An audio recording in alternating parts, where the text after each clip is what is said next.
Du coup, être autodidacte, ça veut dire quoi en fait? Être autodidacte, c'est être capable d'apprendre. Donc, c'est d'avoir réussi à développer son propre système d'apprentissage. Et il est différent pour tout un chacun. Or, on voit bien que le monde est dans une évolution qui est vraiment accélérée et qu'on n'est plus du tout dans le même système traditionnel où on apprenait une théorie, on allait l'appliquer toute sa vie dans le même domaine. Donc, comme tout change, quand même au sein d'un même métier, ça évolue énormément. Bah, en fait, ceux qui sont les plus vaillants dans ce système-là, les plus adaptés, les plus efficients, bah, ce sont ceux qui savent apprendre à apprendre.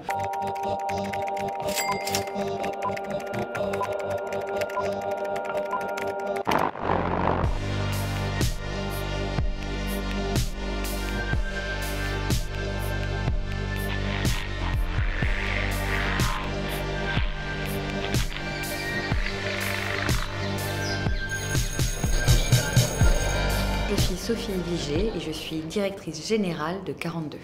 42, c'est vraiment une école à part. Déjà, justement, c'est pas vraiment une école, puisqu'on utilise une pédagogie qui est dite du peer learning, c'est-à-dire qu'il n'y a pas de professeur, il n'y a pas de MOOC, il n'y a pas de cours, il n'y a rien de tout ça. C'est une école d'informatique, c'est une école où on apprend à développer, à coder, et puis on apprend aussi toutes les compétences qui sont celles dites du 21e siècle, c'est-à-dire justement à savoir communiquer, collaborer, travailler ensemble, avoir du sens critique, savoir prendre du recul, savoir innover. Donc en fait, les étudiants ou étudiantes vont apprendre pair à pair, c'est-à-dire les uns et les autres en travaillant sur des projets. On va répondre à des problématiques et trouver des solutions. En fait, le cursus est adapté à toutes les situations. On a certains étudiants qui vont terminer l'ensemble du cursus en 1 an et demi et d'autres vont pouvoir mettre 6 ans. Et c'est possible. La sélection n'est pas basée justement sur des critères sociaux habituels, puisque du coup il n'y a pas de frein à l'entrée par l'argent, puisque la formation est totalement gratuite.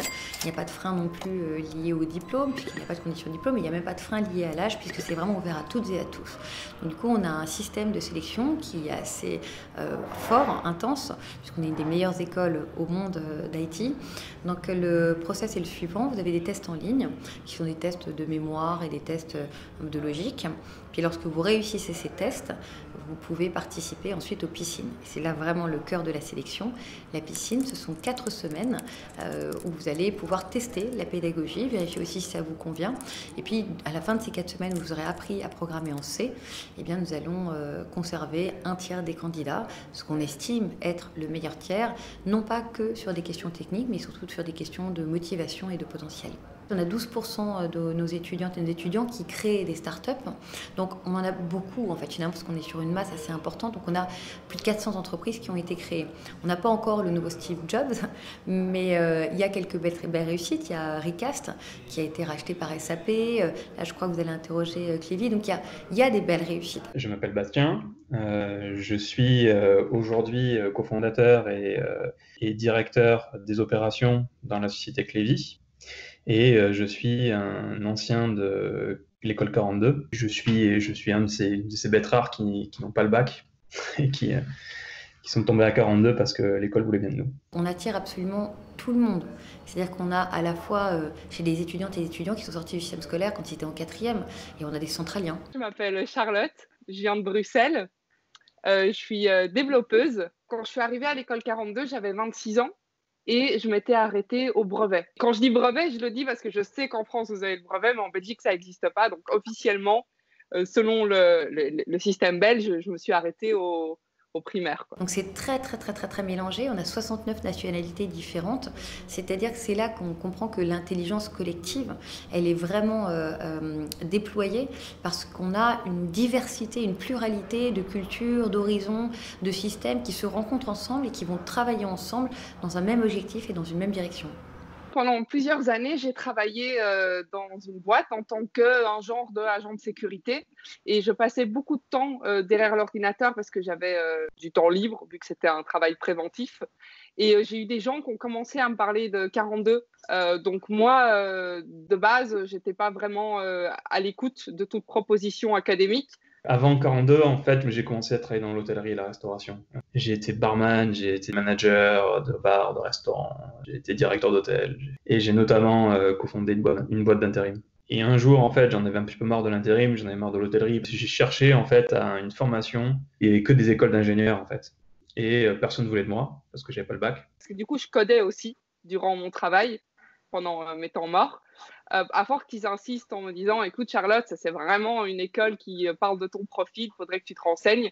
Je me suis petit à petit renseignée, mais ça m'a mis quand même 3 ans entre le moment où j'ai connu l'école 42 et le moment où je me suis finalement inscrit et j'ai quitté mon boulot, quoi.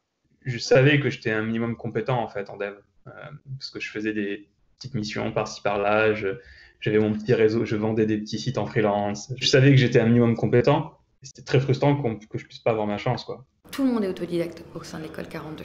C'est-à-dire que les gens qui rentrent, il y a des personnes qui étaient déjà habituées à l'autodidaxie et d'autres qui étaient au contraire habituées à un système très scolaire, basé sur de la théorie et ensuite de l'application.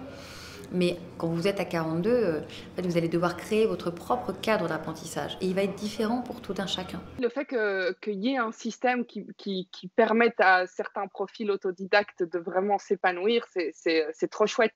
Et pour ça, 42 réussit trop bien parce que à aucun moment, on vous demande de vous asseoir, d'écouter et d'être passif. Vous êtes tout le temps en interaction avec votre connaissance. Donc, vous allez toujours vous-même activement aller chercher l'info, l'utiliser dans un cas pratique et ensuite continuer à rechercher pour faire évoluer votre projet. Dis-toi que tu es dans une école où tu as 3000 personnes, ou je sais pas combien de personnes aujourd'hui, qui kiffent les mêmes choses que toi, en fait. Du coup, donc c'est trop bien. Après, il faut aimer ça, c'est sûr. C'est dur, c'est pas une école simple. C'est pas une école où tu arrives à 10h, tu t'es mis une grosse tôle la veille et tu vas juste écouter un prof. Si tu viens pour pas être à fond, ça sert à rien de venir. Parce que c'est pas simple, il faut résoudre des problèmes complexes. Mais d'une certaine manière, ça projette assez bien les étudiants dans la vie professionnelle qu'ils vont avoir plus tard, en fait. Chaque personne a confiance en sa capacité, en sa créativité, on a le droit de se tromper. Donc ce sont des gens qui sont non pas formatés du tout, qui sont encore libres, qui sont pleins de créativité, mais aussi pleins de respect.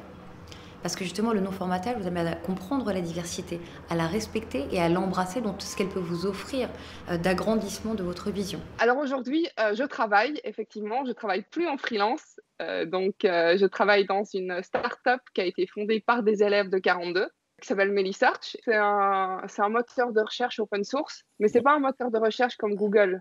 On est 8 au total, et il y en a un qui n'a pas fait 42, parce qu'il nous fallait un profil non-tech quand même. Juste un gars qui était quand même plus doué en marketing. Un peu plus de 3 ans maintenant, 3 ans et demi, on développe et on commercialise des outils de création de chatbots. Ce sont des assistants conversationnels. Ce sont des espèces de robots qui parlent. C'est vrai que dans la boîte, il y a cet esprit autodidacte, il y a cet esprit où déjà on doit tous un peu toucher à tout parce qu'on est en train de fonder un truc et il y a plein de domaines qu'on ne maîtrise pas. C'est moi qui suis en charge depuis 3 ans des recrutements pour ma boîte. J'ai jamais, ni moi ni d'ailleurs les autres, on n'a jamais regardé les diplômes. J'ai dû faire quelque chose comme 400 entretiens en 2 ans et j'ai dû voir quelque chose comme, 3-4 000 CV. Quand tu es autodidacte, ce que tu cherches à faire, c'est arriver d'un point A à un point B. Donc c'est super, souvent tu arrives à le faire, mais le truc c'est quand tu arrives au point B, la question c'est de savoir lesquels vont vraiment vouloir faire en sorte qu'il n'y ait pas eu d'erreur dans le parcours en fait, et qu'ils puissent le reproduire. Et ces personnes-là, c'est pas hyper compliqué de les trouver dans des écoles, parce que les écoles forment à ça, mais par contre c'est vachement plus compliqué de les trouver en autodidacte. Donc là, c'est une des choses pour lesquelles les autodidactes sont pas hyper bons, juste parce qu'il n'y a personne qui leur a dit que c'était bien. Moi, je suis une autodidacte. Petite, j'avais plein de potes autour de moi et j'avais que des autodidactes. Il n'y avait pas vraiment d'école qui existait pour faire ça. Et encore, c'est pas vrai, il y avait Epita, mais c'était déjà, je pense, il y a 25 ans, qui est un peu à l'origine de toute cette mouvance. Il y a eu Epita, Epitech, 42, et il y a eu justement toutes ces réflexions pédagogiques qui ont à chaque fois été un peu plus abouties. Mais à l'origine, tout le monde était autodidacte, tout à fait. Ce principe-là d'apprendre par soi-même avait été très bien théorisé par Joseph Jacotot en 1800 et quelques, donc on est quand même au début du 19e siècle, et qu'est-ce qu'on appelle la théorie du maître ignorant, et où il montre en effet qu'il n'y a pas besoin d'avoir quelqu'un qui sait, puisqu'au contraire c'est écrasant, et que c'est à l'individu nourri par sa propre envie, sa motivation de comprendre, qu'il va relier les éléments les uns aux autres pour se faire une carte mentale et comprendre en fait petit à petit les éléments. Et qu'au contraire c'est justement cette agilité, cette capacité à aller relier les choses et à les comprendre qui est la plus à entretenir plutôt qu'on t'explique un truc et tu l'apprends exactement comme on te l'a appris. Et il dit quelque chose de très très beau, Joseph Jacotot. L'essentiel n'est pas de savoir faire des savants, l'essentiel c'est de s'adresser aux gens qui se pensent moins intelligents que nous et de les sortir du marasme dans lequel ils croupissent, qui n'est pas celui de l'ignorance, mais qui est celui du mépris de soi.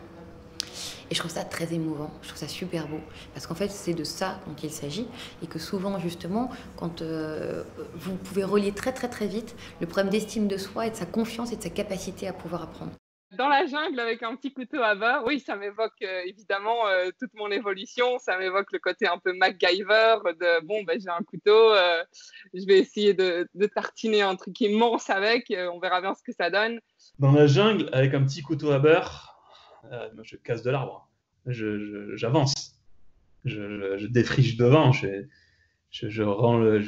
l'aiguise pour que ce soit une machette, ce couteau à beurre. Mais c'est vrai qu'il y a ce petit côté où, bon, tu reçois qu'un petit outil, tu n'as pas reçu tous les outils que tu aurais dû recevoir parce que tu n'as pas trouvé l'endroit et tu arrives quand même à en faire quelque chose. Et bon, ça demande d'être humble et d'avoir de la motivation, quoi. Je pense que l'autodidacte, c'est justement, c'est pas nécessairement ça, c'est justement quelqu'un qui est plein de ressources, qui s'est pas encore aperçu que son petit couteau à beurre, en fait, on pouvait le mettre dans un autre sens, finalement ça faisait un tournevis pour trouver une autre solution, et que ça permettait en fait d'avoir plein de choses. C'est une manière de regarder les choses, justement de se dire qu'un couteau à beurre va ne servir qu'à pouvoir couper du beurre. Il y a peut-être plein de ressources différentes auxquelles nous on n'a pas pensé. Et peut-être que la jungle qui apparaissait comme un environnement hostile, il y a peut-être plein de choses et des ressources et des oasis à trouver aussi dedans.